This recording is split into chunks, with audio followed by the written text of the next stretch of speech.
Certo, il Nord-Est non è ancora tornata ad essere la locomotiva dell'economia che abbiamo conosciuto nei decenni precedenti, ma qualcosa si sta muovendo. Gli ultimi dati di Veneto Lavoro confermano la crescita di assunzioni a tempo indeterminato. Il 1° ottobre è stata superata quota 100.000. Il saldo con le cessazioni, che rimangono in crescita, è comunque positivo, 26.000 posti in più. Noi abbiamo lavorato bene, siamo stati i primi ad aver riconosciuto il Fondo straordinario per il lavoro, se ricordate io ve l'avevo già annunciato a maggio di quest'anno, di 764 milioni di euro, prima regione in Italia. Penso che questo sia uno dei risultati. Abbiamo gestito un contenzioso collettivo di lavoro al giorno nel 2015.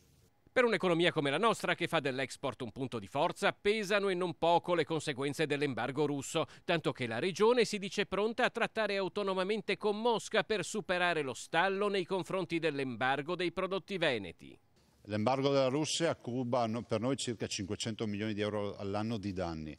La partita deve chiudersi velocemente, alla luce anche del fatto che i rapporti mi sembrano visibilmente oggi migliorati e quindi direi di chiudere questa partita, anche perché i danni che noi stiamo portando a casa hanno una dimensione notevole e soprattutto non c'è ragione di portarci in pancia questi danni.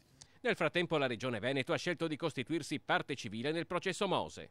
Abbiamo fatto esattamente quello che avevamo anticipato. La Costituzione per noi significa danni all'immagine, danni diretti, staremo a vedere poi nel dibattimento e nelle eventuali condanne cosa ne verrà fuori.